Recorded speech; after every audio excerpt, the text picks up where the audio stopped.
El día que enterré a mi esposo, pensé que lo peor ya había pasado, pero me equivoqué. 3 días después de su funeral, recibí una llamada de un abogado que jamás había visto en mi vida. Señora Elena Vargas, dijo con una voz seria, necesito que venga a mi oficina, se trata del testamento de su esposo. Aquello me sorprendió porque Daniel nunca me había hablado de un testamento. Pero lo que realmente me inquietó fue la última frase del abogado, hay otras personas que también estarán presentes. Otras personas, esas 2 palabras fueron suficientes para mantenerme despierta toda la noche. Mi nombre es Elena Vargas y tenía 43 años cuando mi esposo murió. Daniel y yo habíamos estado casados durante 15 años compartiendo la misma cama, 15 años desayunando juntos cada mañana, y 15 años creyendo que conocía al hombre que dormía a mi lado. Nos conocimos cuando yo tenía 27 años, y trabajaba en una pequeña librería en el centro de la ciudad, no era el trabajo de mis sueños, pero me gustaba, siempre me habían gustado los libros. Daniel entró una tarde de noviembre, recuerdo que estaba lloviendo. Llevaba un abrigo negro completamente mojado, y tenía esa sonrisa tranquila que hacía que cualquier persona confiara en él. Me preguntó dónde podía encontrar un libro sobre arquitectura, y yo lo acompañé hasta la sección correcta. 5 minutos después volvió al mostrador, y me dijo, creo que necesito otro libro. ¿Sobre qué tema? Le pregunté. Sonrió y me dijo, ve cómo imitar a salir a una mujer que trabaja en una librería. Me reí, ella una frase terrible y probablemente por eso funcionó. Nuestra primera cita fue 2 días después. Daniel no era rico y yo tampoco, éramos 2 personas normales intentando construir una vida, y al menos eso era lo que yo creía. Nos casamos 3 años después y la boda fue pequeña, con 40 invitados, en un restaurante sencillo. Mi madre lloró durante toda la ceremonia recordando, tal vez, el día en que yo nací. Daniel me tomó de la mano frente a todos, y prometió que jamás me ocultaría nada, y durante años recordé aquella promesa con cariño. Ahora, cuando pienso en ella, siento algo diferente y una mezcla de tristeza y decepción. Daniel trabajaba como consultor para varias empresas, y su trabajo requería viajar, Madrid, Barcelona, Valencia, y a veces Sevilla. Normalmente desaparecía 2 o 3 días, pero nunca sospeché nada, porque habría de hacerlo. Siempre llamaba por las noches, siempre enviaba mensajes, y a veces incluso hacíamos videollamadas. Te extraño, me decía, y yo le creía sin dudar, sin temor. Hubo momentos extraños, pequeños detalles, cosas que en ese momento parecían insignificantes, pero que ahora cobran sentido. Una vez encontré un recibo de una joyería en el bolsillo de su chaqueta, era por un collar, pero nunca recibí ese collar. Cuando le pregunté, Daniel se rió y me dijo, era un regalo para un cliente importante, y yo acepté la explicación, sin cuestionarla. Otra vez durante una cena, recibió una llamada, miró la pantalla de su teléfono, y su rostro cambió, se levantó inmediatamente y dijo, es trabajo. Salió del restaurante, estuvo hablando durante 20 minutos, y cuando regresó parecía nervioso. Le pregunté si todo estaba bien, y me dijo problemas con un proyecto, otra explicación, otra mentira que yo acepté sin saberlo. Ahora entiendo algo: cuando amas a alguien, no buscas pruebas de que te está engañando, buscas razones para seguir confiando, y yo siempre encontraba una razón, una excusa, una justificación para creer en él, para creer en nosotros. Daniel y yo nunca tuvimos hijos, no porque no quisiéramos, lo intentamos durante años, y pasamos por médicos, tratamientos, esperanzas y decepciones. Cada prueba negativa era como perder un futuro que ya habíamos imaginado, y yo quería ser madre, Daniel lo sabía. Una noche, después de otro tratamiento fallido, lloré durante horas y Daniel se sentó junto a mí, me abrazó, y, no necesito hijos para tener una familia, susurró, tú eres mi familia. Recuerdo perfectamente esas palabras, tú eres mi familia. Si hubiera sabido la verdad aquella noche, no sé qué habría hecho. Los últimos meses de Daniel fueron normales, demasiado normales, seguía viajando, seguía trabajando, seguía besándome cada mañana antes de salir de casa y hasta aquel martes. Daniel debía viajar a Valencia, salió de casa a las 7 de la mañana, antes de cerrar la puerta, volvió, algo que casi nunca hacía, me abrazó, un abrazo largo. ¿Qué pasa?, pregunté riéndome. Nada, me besó en la frente. Solo quería decirte que te quiero. Esas fueron las últimas palabras que escuché de mi esposo. A las 4 de la tarde recibí una llamada, un número desconocido. Señora Vargas, sí, llamamos del Hospital Central. Mi cuerpo se quedó completamente frío. Daniel había sufrido un accidente de tráfico cuando llegué al hospital. Ya era demasiado tarde. El médico hablaba, yo veía sus labios moverse, pero apenas podía escuchar las palabras. Traumatismo, hemorragia, lo sentimos, mi esposo había muerto. Los siguientes días fueron una niebla, y todo parecía confuso. Personas entrando en mi casa, y yo no sabía qué hacer. Había flores, comida que nunca pedí, mensajes, abrazos, todo el mundo me decía lo mismo. Daniel era un buen hombre, me decían, y Daniel te amaba. Daniel siempre hablaba de ti, y yo quería creerlo, pero era difícil. Durante el funeral observé cada rostro, compañeros de trabajo, amigos, familiares, pero hubo una persona que llamó mi atención. Era una mujer, estaba lejos, cerca de unos árboles, vestía completamente de negro, y tendría unos 40 años. A su lado había un joven, quizás 17 o 18 años. La mujer estaba llorando, y no era un llanto discreto, parecía destrozada. Pensé que sería una compañera de trabajo de Daniel, y quise acercarme, pero cuando nuestros ojos se encontraron, ella tomó al joven del brazo y se marchó.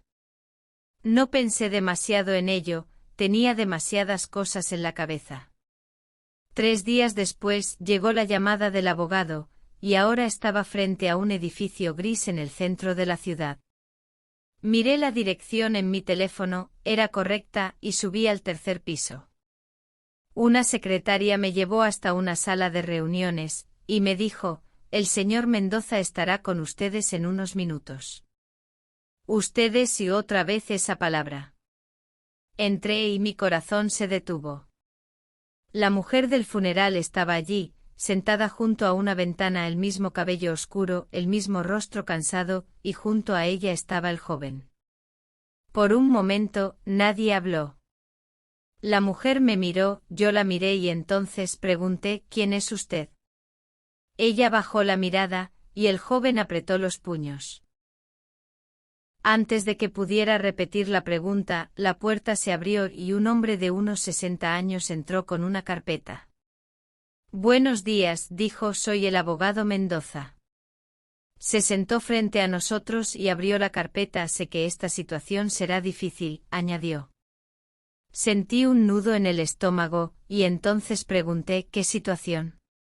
El abogado me miró, después miró a la mujer, y finalmente observó al joven. El señor Daniel Vargas dejó instrucciones muy específicas. La mujer comenzó a llorar, y yo ya no podía soportarlo. ¿Quiénes son ellos?, pregunté. El abogado guardó silencio durante unos segundos, y entonces la mujer levantó la cabeza, me miró directamente a los ojos, y dijo, mi nombre es Laura. Respiró profundamente. Daniel era mi esposo. Sentí que la habitación desaparecía, y me reí, y no porque fuera gracioso, sino que fue una reacción automática. No, dije, eso es imposible. Daniel era mi esposo. El abogado sacó un documento, lo colocó sobre la mesa. Había una fotografía, Daniel, Laura, y el joven, los tres sonriendo frente a una casa. Mis manos comenzaron a temblar. Miré al chico, y tenía los ojos de Daniel, exactamente los mismos ojos. Él es Mateo, dijo Laura, y el joven me observó en silencio. Y entonces escuché las palabras que destruyeron los últimos 15 años de mi vida, es hijo de Daniel. No podía respirar. Mi esposo, el hombre que me había abrazado después de cada tratamiento fallido, el hombre que me había dicho que yo era toda su familia, tenía un hijo de 17 años. Pero todavía no conocía la peor parte, porque el abogado Mendoza aún no había leído la última página del testamento. Y cuando finalmente lo hizo, descubrí que la doble vida de Daniel no era su secreto más grande. Durante varios segundos nadie dijo una palabra y el silencio se hizo, truly, insoportable. Yo seguía mirando la fotografía sobre la mesa, y entonces mis ojos se detuvieron en los nombres, Daniel, Laura, Mateo. Parecían una familia normal, una familia feliz, la clase de fotografía que alguien coloca en la sala de su casa. Intenté apartar la mirada, pero no podía, porque había algo especialmente cruel en aquella imagen. Daniel sonreía exactamente igual que en nuestras fotografías, con la misma sonrisa, la misma forma de colocar el brazo alrededor de mi cintura. Solo que en esa fotografía, su brazo rodeaba a otra mujer. Quiero irme, dije, mi voz apenas salió, y me levanté de la silla. El abogado Mendoza cerró la carpeta y dijo, señora Vargas, entiendo cómo se siente, pero debe escuchar el contenido del testamento. ¿Entiende cómo me siento? Le pregunté y lo miré porque, truly, no podía creer lo que estaba escuchando. Acabo de descubrir que mi esposo tenía otra esposa. Laura levantó la cabeza y dijo, yo tampoco sabía de ti. Me giré hacia ella, y mi voz fue más agresiva de lo que esperaba, no te he preguntado nada. Mateo se movió en su silla, y dijo, no le hable así a mi madre. Lo miré y fue como mirar a Daniel 20 años atrás, la misma mandíbula, los mismos ojos oscuros, e incluso la forma de fruncir el ceño era idéntica. Aquello me provocó náuseas, Mateo, susurró Laura, por favor. El abogado respiró profundamente y dijo, necesitamos mantener la calma. Me senté de nuevo no porque estuviera tranquila sino porque necesitaba respuestas. Lea el testamento, le pedí. El abogado abrió la carpeta y comenzó a examinar su contenido. Daniel había preparado el documento 6 meses antes de morir. 6 meses, un periodo de tiempo que parecía, en retrospectiva, muy significativo. Eso significaba que sabía perfectamente lo que estaba haciendo, y que había tenido tiempo para planificarlo todo. El abogado comenzó a leer, y lo que dijo a continuación fue truly impactante. Daniel tenía 2 propiedades, nuestra casa, y otra vivienda situada a casi 300 kilómetros, la casa de la fotografía, la casa donde Laura y Mateo habían vivido durante años. También había 2 cuentas bancarias, 2 seguros, y 2 vidas financieras completamente separadas, todo estaba perfectamente organizado, como si Daniel hubiera querido evitar cualquier tipo de confusión o problema. ¿Cómo pudo hacer esto? Pregunté sintiendo una mezcla de emociones, sorpresa, tristeza, y rabia. El abogado no respondió, pero Laura sí. Daniel viajaba mucho, dijo con una voz suave, como si estuviera recordando algo que ya no era un secreto. Solté una risa amarga porque sí, lo sabía. Nos miramos y entonces ambas entendimos la verdad. Cuando Daniel me decía que viajaba por trabajo estaba con ella, y cuando le decía a Laura que tenía reuniones en otra ciudad, probablemente estaba conmigo. Durante 17 años Daniel había construido un calendario perfecto de mentiras, navidades, cumpleaños, aniversarios, todos ellos momentos que habían sido, en realidad, una farsa.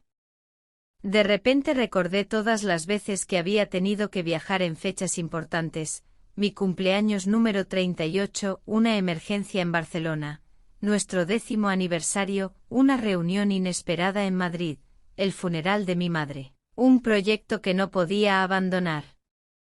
Cada recuerdo comenzaba a cambiar, era como si alguien estuviera reescribiendo mi vida frente a mis ojos, y no podía creer lo que estaba descubriendo. ¿Desde cuándo estabas con él? Pregunté con una voz que apenas podía escuchar. Laura dudó y luego respondió, 19 años. Sentí un golpe en el pecho porque eso significaba que yo estuve con Daniel 18 años, y que nuestras relaciones habían comenzado casi al mismo tiempo, una coincidencia que en ese momento parecía más como una cruel ironía. Laura me miró sorprendida y en su mirada vi una mezcla de emociones, tristeza, arrepentimiento, y tal vez un poco de culpa. Nos casamos hace 17 años, dijo, y entonces él continuó. Nosotros hace 15, respondió el otro con una pausa reflexionando. El abogado bajó la mirada, y su expresión cambió. Legalmente existe un problema, dijo con un tono que parecía triste. Lo miré con curiosidad y una sensación de inquietud. ¿Qué problema? Pregunté y mi voz era, Trulli, llena de preocupación. El matrimonio del señor Vargas con la señora Laura fue registrado primero, explicó, con una pausa, para que asimiláramos la información. No necesité escuchar el resto, mi mente ya estaba racionalizando. Mi matrimonio, mi boda, mi certificado, todo parecía estar en duda. ¿Está diciendo que yo nunca fui realmente su esposa? Pregunté con una sensación de incredulidad. Desde un punto de vista legal, empezó a decir, pero lo interrumpí. No quiero escuchar el punto de vista legal, dije con firmeza y un tono que parecía enojado. Golpeé la mesa con fuerza y las lágrimas finalmente aparecieron. Había intentado contenerlas desde que entré en aquella habitación, pero ya no podía. 15 años, dije, le di 15 años de mi vida, y mi voz se quebró. Laura también lloraba, pero en ese momento no sentía compasión por ella, sentía rabia. Aunque una parte de mí sabía que probablemente era tan víctima como yo. El abogado continuó leyendo con una voz que parecía monótona. Daniel había dividido la mayor parte de sus bienes entre Laura y Mateo. Yo recibiría nuestra casa y también una cantidad de dinero, no era pequeña. Pero no me importaba, podía haberme dejado millones, nada podía comprar los años que me había robado. Entonces el abogado llegó a una sección diferente y su voz cambió. El señor Vargas dejó una carta personal, dijo con un tono que parecía solemne. Laura levantó la cabeza con curiosidad. ¿Para quién?, preguntó. El abogado observó el documento con detenimiento. Para Elena, respondió. Todos me miraron con expectación. No quiero escucharla, dije con firmeza. Señora Vargas, empezó a decir el abogado, pero lo interrumpí.